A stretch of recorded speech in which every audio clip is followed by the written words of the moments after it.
Hello, this is Rachel from The Nerdy Homeschooler, and today I have a very nerdy homeschool topic for you.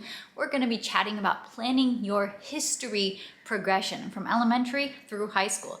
I'm going to chat about different strategies and different approaches that people take and kind of try to plant some ideas, some things to keep in mind as you figure out the history progression that's going to work well for your family.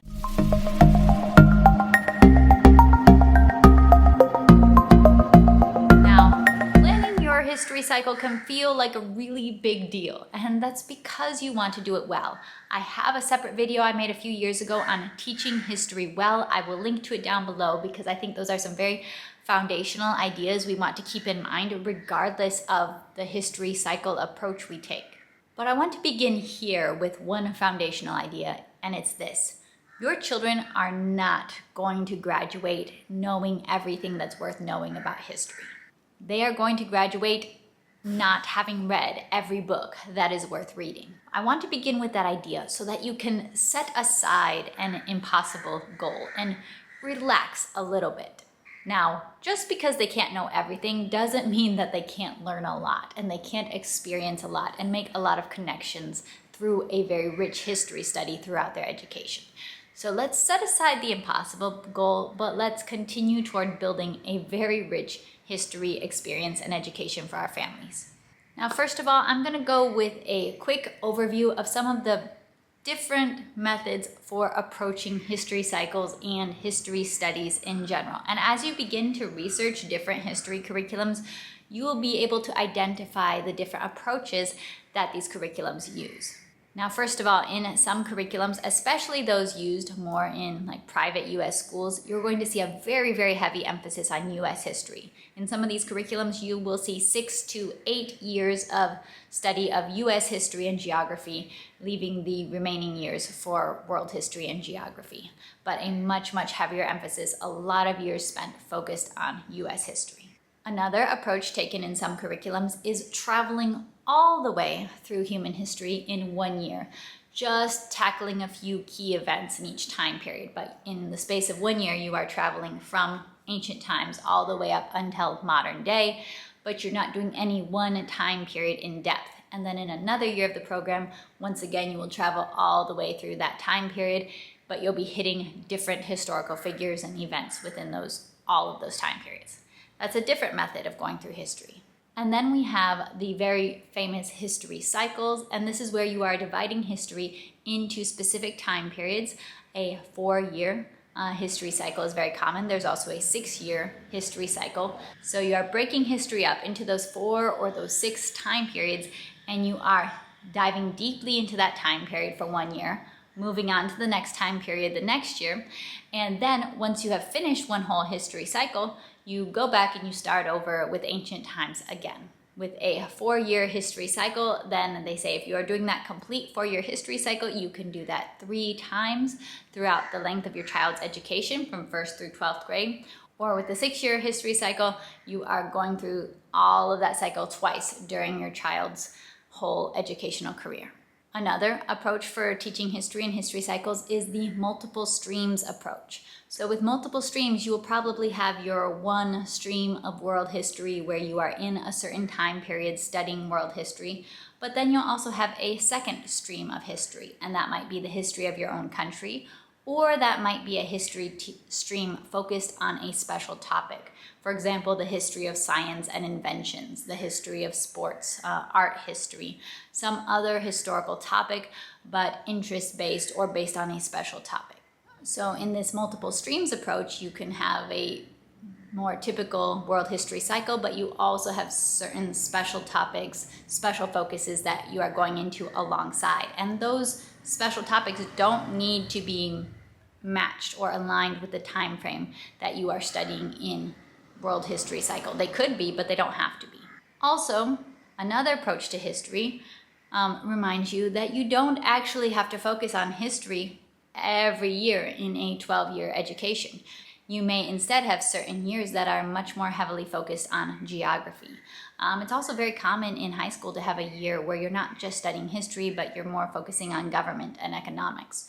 So that is also something to keep in mind, that out of the 12 years, of your child's education, we don't necessarily need to have 12 years of history study. So perhaps you could take a 4-year classical history cycle, but you could break it up a little bit. You could mix things up. You don't have to go through the whole 4-year cycle exactly 3 times. You could do 4 years. You could do a year of something else, 4 years, a year of something else on a special topic, a different topic within the social studies umbrella that isn't so much history focused. So that is a broad overview of some different big picture ways to structure a history education. And I encourage you to think through those different ways and think which one connects best with your family, your needs, and your priorities. What I would recommend is honestly not really stressing about having to choose and having to commit yourself to one specific structure for a historical education in first grade. You know, it actually is okay if you end up covering some historical time periods more than others and some less than others. So I am currently doing a year spent on ancient history study with my oldest son, and it's great. It's fantastic. I'm planning that next year we're going to do medieval history study. So we are kind of taking this 4-year history cycle. But in reality, I'm not at this point committed to the idea that we are going to do 3 4-year history cycles following these exact time periods. For myself in my homeschool, this is probably not super surprising, but I feel very comfortable taking more of a mixed approach where we can take, that year to study ancients. We can take that year to study medieval history. We can take from that 4-year world history cycle, but I don't feel totally committed that that's exactly what we need to be doing through all of our years of education, and we need to hit each time period exactly 3 times. I don't really foresee that that's exactly what we're going to be doing. I do think that we're going to have some years spent more heavily on special topics within the history and social studies umbrella. So I'm really here to encourage you to say that, hey, in first grade, you don't have to have your whole big picture history progression figured out.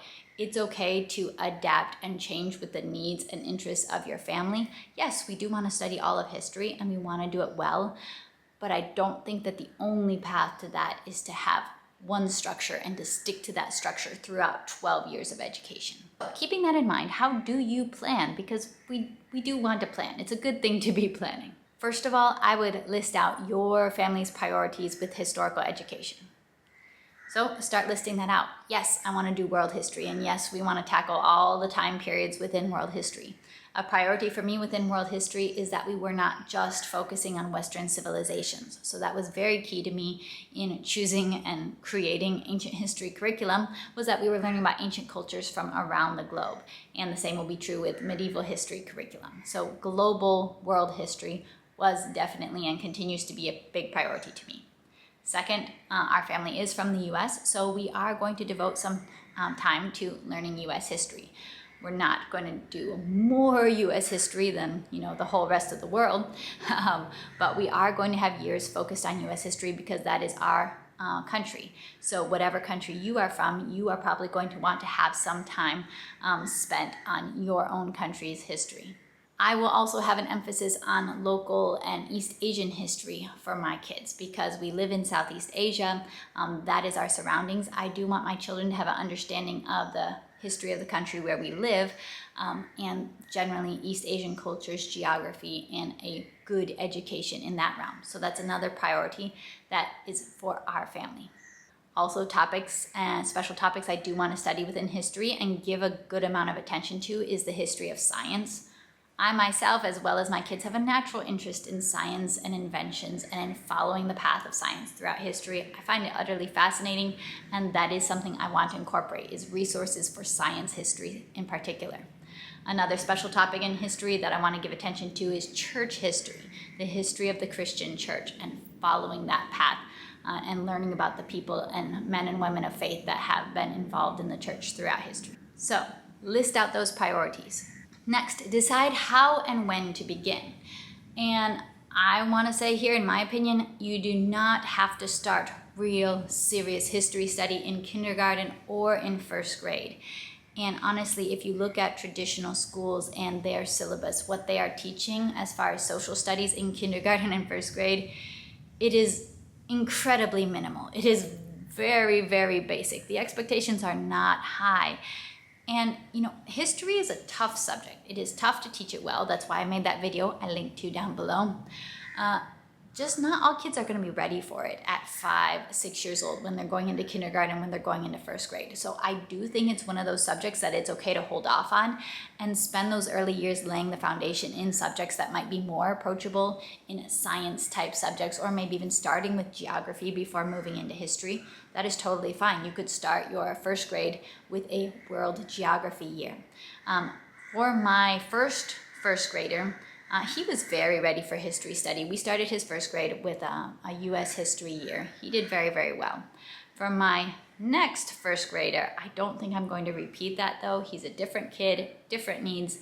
I think our social studies will really just be basic world geography with him that year before moving on to more serious history study in second grade. So I don't think you need to be starting history study in kindergarten or first grade, although with some kids you definitely might want to because it might be a topic that really excites and interests them. But by second grade, that's typically when we want to be starting to get serious about history study. By second grade, you should definitely, in most cases, be starting. Now, once your child is ready for history, you need to decide how you want to start. And there's pretty much 2 big approaches. It's either one, begin with your own country's history. So if you're from the US, it's beginning with US history. If you're from England, beginning with England's history. And that's definitely a very solid option, beginning with things that will connect to field trips closer to home, to some of the background knowledge they already have. So that's one option. Another option is to just jump straight back to the beginning of history and begin with a study of ancients. So doing ancient world history. And one of the reasons that ancient history can also be a very good beginner option for studying history is that, one, there are fewer specific dates and names to keep track of, because what we know about ancient history does tend to be a lot more big picture things about just cultures and the way people lived and the way that cultures and early technology was developed. It just tends to be more big picture than, the details of wars and battles and all these names and countries and capitals. It tends to be a little bit more big picture, which is nice for younger kids. And it just tends to have topics that kids seem to get naturally really interested in, the things like the pyramids and togas and all those classic traditional legends, mythology, and tales that kids can really engage with and find pretty interesting. So it's also a very solid starting point. I don't think you can really go wrong with either one. I do know that people are very passionate about one choice or the other, but I think either one can be a solid place to start. And then if you're starting with ancients, then you would probably move on to medieval, you'd probably move on to early modern history. And as you are teaching history and as your child is moving up in grade level, you do want to see a gradual progression in the way that they are engaging with the information and mastering the information. So whatever your topic is, the engagement and the production within that historical education is going to look different at second grade. It's going to look different at 5th grade. It's going to look different at 11th grade. So in the beginning, teaching history is going to look like a lot of exposure, familiarization, building background knowledge. It's going to look like storytelling, you telling stories and them building the skills of being able to tell those stories for themselves. Later on, as your child grows in maturity and in their own education, it's going to look like a lot more confidence, more mastery and memory of the details, and greater ability to make connections and to make analogies between different things that they have learned about in history. As your child progresses even further into the middle and high school years, we're going to really want to see them being able to engage with the material, with good reasoning skills, good logical skills, critical thinking skills, and with some eloquence now. So whatever our plan looks like, whether we are having special years focused on the history of science, history of the church, we do want to see that gradual progression of skills as to how our children are engaging with the content and what they are able to produce in response to that content. Also, all along the way of a historical education, we want to be considering what are we including in our studies. Are we including primary sources? Are our children aware of what primary sources and secondary sources are? Building up that awareness, building up that exposure to this is what a primary source looks like. This is how people are getting information about history. understanding the process of how history is made. How are people drawing conclusions based on the evidence that we have throughout history? We want to be including stories. So we always want the big picture, you know, the facts, but we also want to not just stick to the facts, but we want to get the stories of real people who lived, because those stories, the stories of real people who lived, as well as the legends and the myths and the stories that were real as in they were told, but they weren't necessarily real as in they happened on this earth. So we do want to have those stories. So we want that blend of fact, you know, the bare bones of the matter, as well as the stories. So I would always in your plan be looking for ways that you can blend both of those. All right, I hope this video was helpful to get your gears turning as you are thinking about how to plan and structure and create a rich historical education for your children from 1st through 12th grade. Let me know some of your favorite historical resources or some of how you have decided to structure history education in your own homeschool. I would love to chat with you in the comments down below. Till next time, bye.